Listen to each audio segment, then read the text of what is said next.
वृंदावन में एक भक्त भगवान के दर्शन हेतु घर से चला।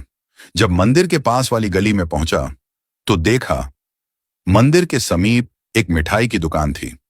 भक्त ने दुकानदार से कहा, भगवान के लिए प्रसाद में पेड़े दे दीजिए। दुकानदार पेड़े तोल ही रहा था, तभी उसकी नजर सामने खड़े एक बच्चे पर पड़ी। छोटा सा बच्चा चिलचिलाती धूप में नंगे पैर तपती धरती पर खड़ा था, हाथ में फूल मालाएं ली। वो पुकार रहा था, भगवान के लिए फूल ले लो, फूल माला ले लो। हर आते जाते भक्त की दृष्टि उस बच्चे के पैरों पर पड़ी। न चप्पल न जूते। धरती इतनी तप रही थी कि बच्चा कभी एक पैर को ऊपर रखता तो कभी दूसरे को। वो तपन से बचने की कोशिश कर रहा था, पर आवाज में समर्पण था, श्रद्धा थी, प्रेम था भगवान के लिए। भक्त से यह देखा न गया। उसने मिठाई वाले से कहा, प्रसाद यहीं रखो, मैं अभी आता हूं। वो पास की चप्पल की दुकान पर गया, नन्हे से बच्चे के लिए चप्पल खरीदी, फिर लौटा और बोला, लो बेटा, इसे पहन लो।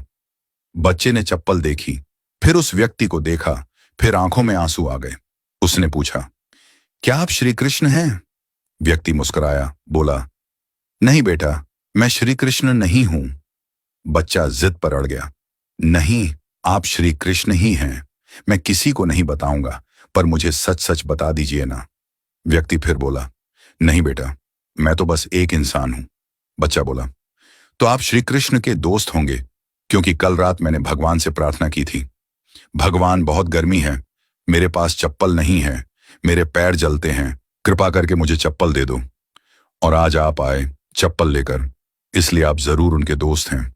उन्होंने खुद नहीं आ पाए तो आपको भेजा है। यह सुनकर भक्त की आंखें भी भर आईं। उसने बच्चे को गले से लगा लिया और कहा, हाँ बेटा, श्री कृष्ण ने ही मुझे भेजा है। अब धूप में तुम्हारे पैर नहीं जलेंगे। तुम छांव में खड़े होकर भी फूल बेचोगे और तुम्हारे फूल जरूर बिकेंगे।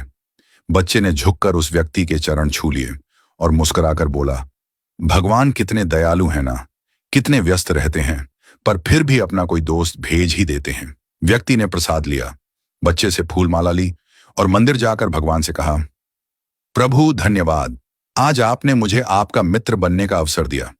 दोस्तों, भगवान सबको एक मौका देते हैं उनका मित्र बनने का। यह हम पर निर्भर करता है कि हम उनके इस निमंत्रण को पहचानते हैं या नहीं।